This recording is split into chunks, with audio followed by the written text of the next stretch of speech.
راضی برضائے رب، رب کی رضا پر راضی رہنا. یہ بات کہ جو بھی کچھ ہوا یا ہوگا وہ اذن رب کے بغیر نہ ہوا ہے نہ ہو سکتا ہے. یہ تو ایمان کا منطقی تقاضا ہے. یہاں پتہ تک نہیں ہلتا جب تک کہ اللہ کی اجازت نہ ہو، اذن نہ ہو. تو جو کچھ ہوا اللہ کی اجازت سے ہوا، خواہ اس میں درمیان میں کتنے ہی عوامل آ گئے ہوں. کسی نے اٹھا کر آپ کو پتھر مارا، لیکن یہ پتھر آپ کو نہیں لگ سکتا تھا اگر اللہ نہ چاہتا. پتھر مارنے والے کا عمل اپنی جگہ ہے، لیکن آپ کو اس پتھر کا لگ جانا جو ہے یہ بغیر اذن رب نہیں ہے. لہذا اس کو سمجھیے کہ اللہ کی طرف سے آیا. ایک اس میں لطیفہ بھی ہے کہ ایک کوئی درویش یہ کہتا ہوا جا رہا تھا ایک جذب کی کیفیت میں، جو رب کرے سو ہو، جو رب کرے سو ہو، جو رب کرے سو ہو. ایک شخص نے اٹھا کر اس کے سر پہ پتھر دے مارا. اس نے پلٹ کر دیکھا تو شخص نے کہا مجھے کیا دیکھتے ہو، جو رب کرے سو ہو. تو اس درویش نے جواب دیا کہ یہ پتھر مجھے تو رب کے مارے ہی لگا ہے، لیکن میں دیکھ یہ رہا تھا کہ بیچ میں منہ کس کا کالا ہو گیا، کس نے اپنے لیے جو ہے وہ عذاب اللہ کا کما لیا. ورنہ مجھے بہرحال یہ پتھر لگا ہے تو اس میں اذن رب شامل ہے. اچھا، اب جو شے اذن رب سے ہو رہی ہے، بندہ مومن کا اگر اپنا تعلق اللہ کے ساتھ مخلصانہ ہے، اس میں منافقت نہیں ہے، اس میں ریا نہیں ہے، اس میں دھوکہ نہیں ہے، اس میں فریب نہیں. مخلص، مخلصین لہ الدین،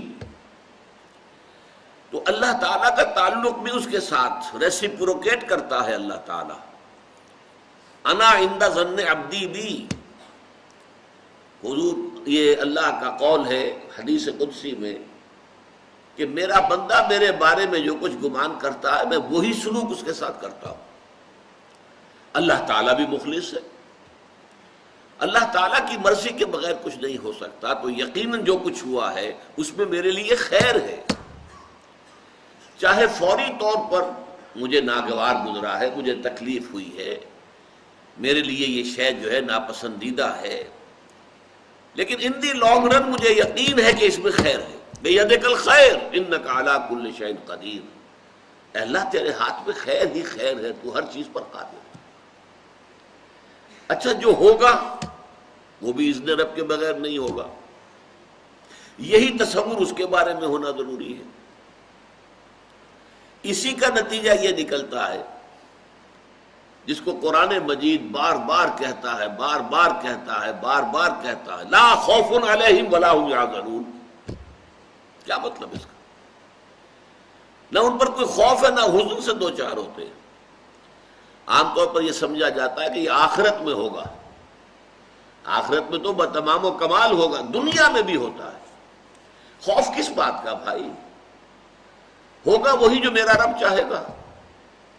وہ میرا دوست ہے، میں اس کا ولی، وہ میرا ولی. الا ان اولیاء اللہ لا خوف علیہم ولا هم یحزنون. جو اللہ کے ولی ہوتے ہیں، اللہ کے دوست ہوتے ہیں، ان کے نہ کوئی خوف ہوتا نہ حزن ہوتا ہے. خوف کس بات کا؟ ہوگا وہ جو اللہ چاہے گا، اور جو کچھ اللہ چاہے گا اس میں کوئی نہ کوئی خیر ہوگا، چاہے فوری طور پر مجھے نظر نہ آئے.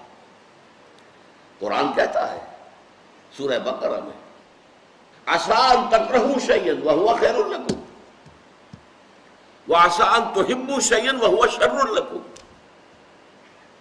عین ممکن ہے کہ تم کسی چیز کو ناپسند کرو درا حالے کہ اسی میں تمہارے لیے خیر ہو،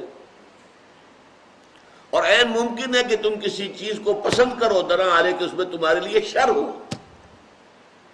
اللہ یعلم وانتم لا تعلمون، اللہ جانتا ہے تم نہیں جانتے. تم افعال و اعمال و احوال و واقعات کے ظاہر کو دیکھتے ہو، اس سے متاثر ہو جاتے ہو. اس کے پردے میں کیا مشیت اذنی ہے، کیا ارادہ خداوندی ہے، اس کے پشت پر کیا چیز ہے جو اللہ تعالیٰ کو مطلوب ہے، یہ ہمیں نظر نہیں آتا. We are short cited.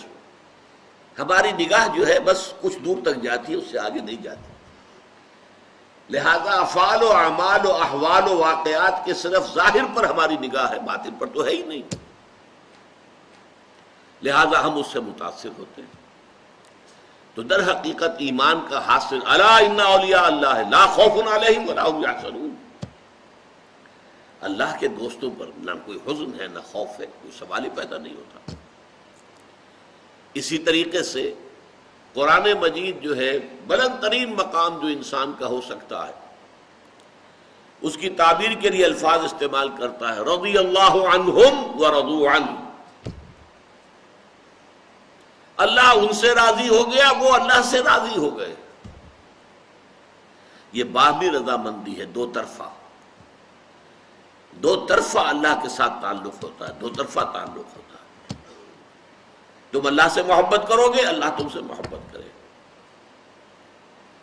تم اللہ کے ساتھ مخلص ہوگے، اللہ تعالیٰ تمہیں واقعتاً اپنا مخلص بندہ بنا لے گا. تم اللہ کی طرف چل کر آؤ گے، اللہ تمہاری طرف دوڑ کر آئے گا. تم بارش بناؤ گے، اللہ ہاتھ بڑھائے گا. تم اسے محفل میں یاد کرو گے، اللہ اس سے کہیں بہتر محفل میں تمہارا تذکرہ کرے گا، ملائکہ مقربین کی محفل میں. تم اللہ کو اپنے دل میں یاد کرو گے، اللہ اپنے جی میں تمہیں یاد کرے گا. یہ دو طرفہ معاملہ ہے. تم اللہ کی مدد کرو گے، اللہ تمہاری مدد کرے گا. ان تنصروا اللہ ینصرکم ویثبت اقدامکم. اگر تم اللہ کی مدد کرو گے، اللہ کی مدد سے مراد کیا؟ اللہ کے دین کی مدد، اس کی نصرت. اللہ تمہاری مدد کرے گا. یہ رضی اللہ عنہم ورضوا عنہ سورہ مائدہ میں بھی آ رہا ہے، سورہ توبہ میں، سورہ مجادلہ میں، سورہ بینہ میں 4 مرتبہ ہے.